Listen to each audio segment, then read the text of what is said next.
Hello everyone, and welcome to another episode of RiesKitchen.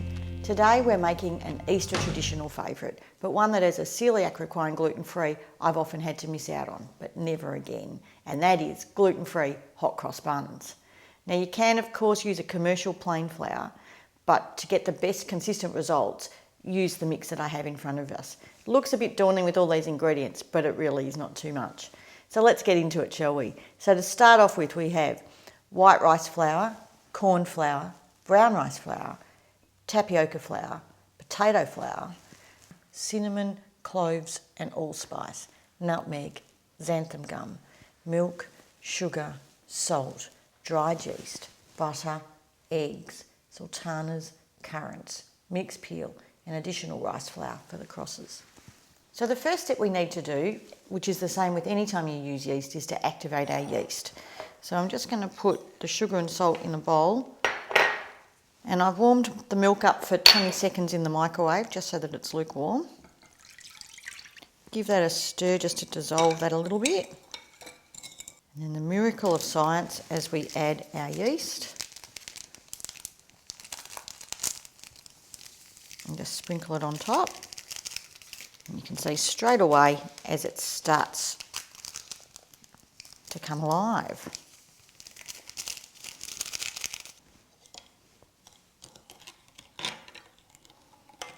So now we can put our yeast aside for a few moments while all of that activates, and we can get our dough base ready. So it's just a matter of putting all of our flours into the bowl.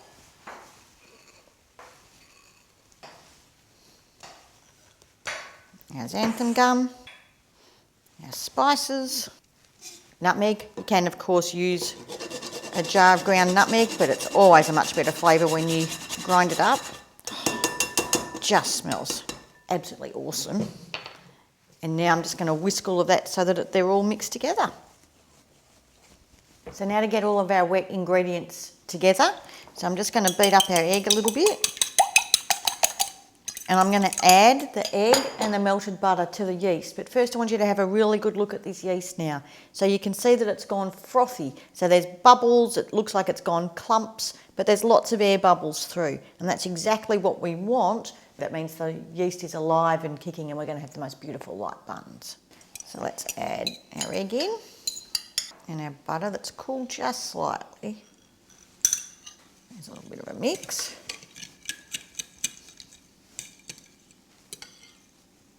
So now I'm just going to make a well in the centre of our flour and add in our yeast mix into the middle. I really do want all of that yeast in there. And now stir it through until it all comes together into a ball. So I've sprinkled a little bit of extra tapioca flour, or you could use plain flour over my board. And we'll now just get our dough out. It'll be a bit sticky at this point. And a little bit of flour on my hands. Now when you knead, you should be using the heel of your hand here. And we're just going to knead this for probably about 4 or 5 minutes until it comes nice and smooth. So pull it towards you, heel push away. And you can see that it's getting a nice smooth bottom on it. That's telling me that I'm getting close.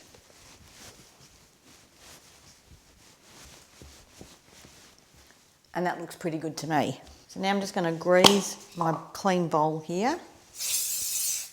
Pop our dough in. Cover her with a damp tea towel and pop her somewhere warm, not in the sun, but in a nice warm room for about an hour until she doubles in size. So now we're up to the important stage of putting the fruit in, and the moment of truth, woohoo. It's always good to see that it has definitely doubled in size, so we'll just tip her out. Whoops. All right. So now I'm just going to flatten. You can see how light and fluffy she is. Just perfect. You can hear as I punch the dough down a little bit. And I'm going to put my fruit on. We'll do this in a couple of stages, so you don't need all the fruit in at once. Making sure any of your sultanas are broken up and they're not in too big of lumps. And then literally just knead it through.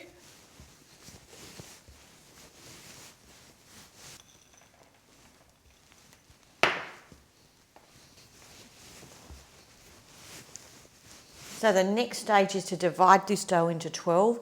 Each piece will be around 80 grams. So I'm going to be weighing them on my scales as I do that to get them all nice and even, rolling them into a ball and placing them on our tray. So literally a slice. Big. Rolling it into a ball.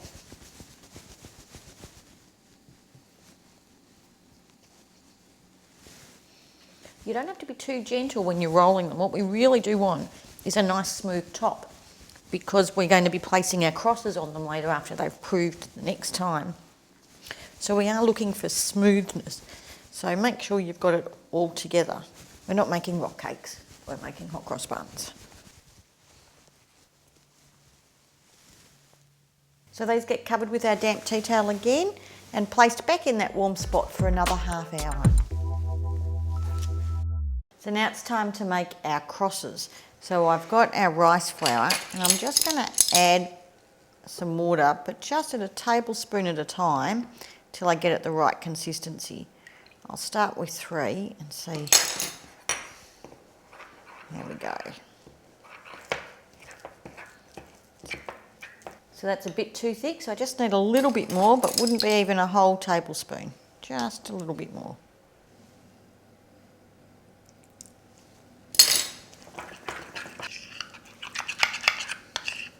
So let's see how well these have brewed. Oh, look at that.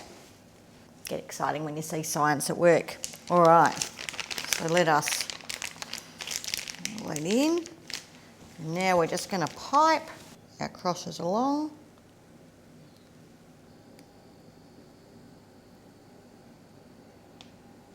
So now these little beauties go into a 200-degree centigrade oven, fan forced of course, for 12 to 15 minutes.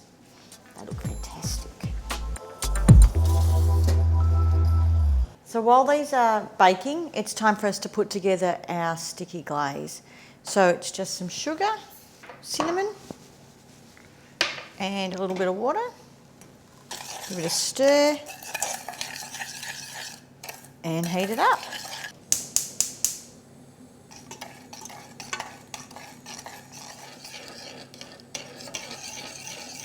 My kitchen is smelling so magical.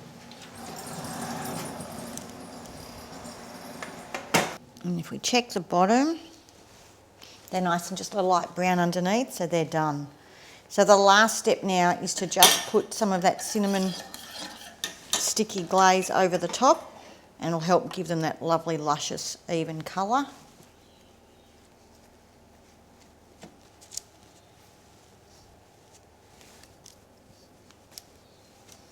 And now, as always, the hardest bit's the waiting. We just need to let these cool so we don't burn our mouth. And then when they're cool enough to touch, place them on your rack. And then, of course, we get to have them with some butter and a coffee. Can't wait.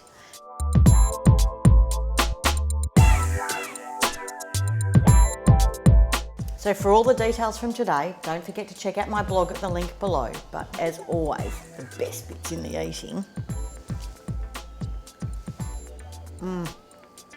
The spice level is just perfect. The fruit is soft and juicy.